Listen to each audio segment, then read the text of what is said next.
আলাইকুম। দেশ বিদেশ টিভি থেকে হুসেন বলছি, আমার চ্যানেলে সবাইকে স্বাগত। ডক্টর ইউনূস একটা সাক্ষাৎকারে বলেছেন যে আওয়ামী লীগ নির্বাচন করলে তাদের কোনো অসুবিধা নেই, কারণ বাংলাদেশের বৃহত্তম রাজনৈতিক দল বিএনপি যেখানে চাচ্ছে সবাই নির্বাচন করুক, যে তাদের মতামতকে তো তিনি ফেলে দিতে পারেন না। এখন তার এই কথার পর আলোচনার ঝড় বইছে সব জায়গায়। বিশেষ করে ছাত্ররা উত্তাল হয়ে উঠেছে, তারা যে এটা তিনি কি বললেন, যে তারা আওয়ামী লীগকে ফ্যাসিবাদ বলছে, তাদেরকে দাঁড়াতে দিবে না, নির্বাচন করতে দিবে না। হঠাৎ করে ইউনূস সাহেব তাদেরকে লাইসেন্স দিয়ে দিলেন নির্বাচন করার।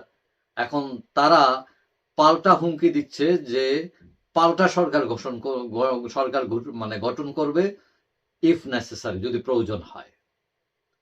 তো এখন রাজনৈতিক বাতাস অনেকটা গরম হয়ে উঠেছে। প্রথম কথা হচ্ছে যে এখন সবচেয়ে বড় দুটি দল হচ্ছে বিএনপি এবং জামাত ইসলাম মাঠে। আওয়ামী লীগ তো এখন অনেকটা আত্মগোপনে, কেউ জেলে, কেউ বিদেশে, তাদের এই অবস্থা। এখন ইউনূস সাহেব কেন পজিটিভ বলছেন, বিএনপি কেন বলছে, আবার জামাত অনেকটা টেকনিক্যাল পর্যায়ে। বিএনপি বলছে যে সকল দলের অংশগ্রহণ চায় সে, সকল দল বলতে সেখানে আওয়ামী লীগ এসে যায়, অর্থাৎ আওয়ামী লীগের ব্যাপারে তাদের কোনো আপত্তি নেই।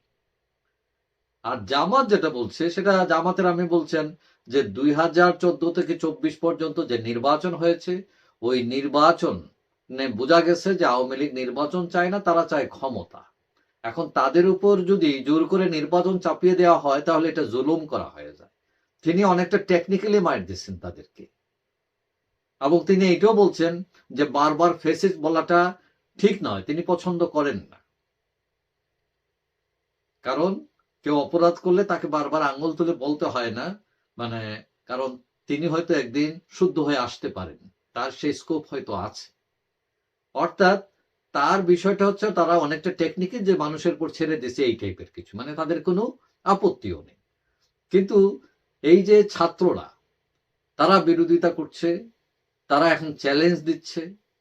তবে দেখা যাচ্ছে যে বড় দুই দল জামাত এবং বিএনপি মূলত তারা বিরোধিতা করছে না সরাসরি, এবং আওয়ামী লীগ ওয়েলকামও জানাচ্ছে এক ধরনের। তারপর আছে জাতীয় পার্টি, তো আওয়ামী লীগের সাথেই ছিল, 14 দল ছিল। শুধুমাত্র ছাত্র এবং ছোটখাটো কয়েকটা দল এটার বিরোধিতা করছে। এখন আরেকটা প্রবলেম হচ্ছে যে সরকারের ভিতর কয়েকজন উপদেষ্টা আছেন ছাত্র, তারাও নেগেটিভ কথা বলছেন। যেমন আসিফ মাহমুদ, একজন উপদেষ্টা, তিনি তার স্ট্যাটাসে বলছেন যে জার্মানির নাৎসির কথা মনে করে দিচ্ছেন, যে নাৎসিরা নিষিদ্ধ হয়েছিল, এখনো পর্যন্ত নিষিদ্ধ। সুতরাং আমাদের দেশে এটাই বোঝাতে চাচ্ছেন যে আওয়ামী লীগ নাৎসির মতো, তাদেরকে কেন নিষিদ্ধ করা যাবে না, কেন তারা রাজনীতিতে আসতে পারবে, সবকিছু তারা একটা হুমকি।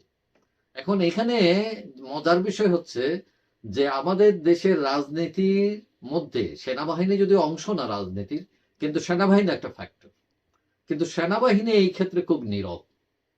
তারা আওয়ামী লীগ আসতে পারবে কি পারবে না এগুলো নিয়ে তাদের মাথা ব্যথা নেই, বা এটা তাদের সিদ্ধান্তের বিষয়ও নয়। কিন্তু অনেকেই মনে করছেন যে আর্মি একটা বিষয়। এখন সরকারের মধ্যে এক গ্রুপ আওয়ামী লীগকে আসতে দিতে চায়, এক গ্রুপ দিতে চায় না। আবার বিএনপি আসতে দিতে চায় নির্বাচনে, আবার জামাত নাও করছে না, হাও করছে না, এই টাইপের অবস্থা। এখন অনেকেই মনে করছেন যে এই যে ইস্যু নিয়ে ছাত্ররা বিপাকে পড়ে গেছে।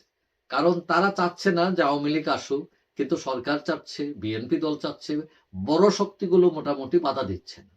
সুতরাং তাদের যে দাবি, আওয়ামী লীগ আসতে পারবে না, আগে তাদের বিচার করতে হবে, তারপরে তারা রাজনীতিতে আসতে পারবে, এইটা কতটুকু টিকবে এবং কতটুকু সাকসেস হবে তাদের আন্দোলন। কারণ এর আগে আমরা দেখছি তারা আওয়ামী লীগকে নিষিদ্ধ করার জন্য রিটও করছিল, কিন্তু পরে আবার পিছায় আসছে।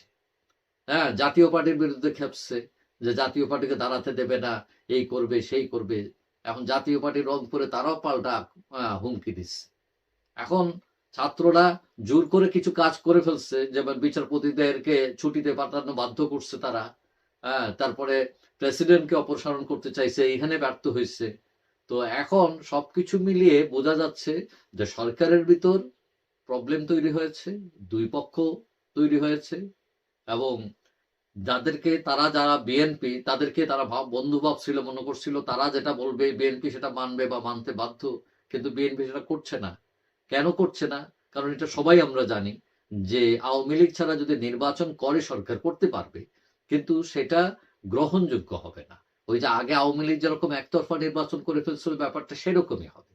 তো সেটা যদি গ্রহণযোগ্য না হয় মানুষের কাছে, সেটা যদি আন্তর্জাতিক অঙ্গনে গ্রহণযোগ্য না হয়, তাহলে তো ইলেকশন করা ওই আগের মতোই হয়ে গেল জিনিসটা।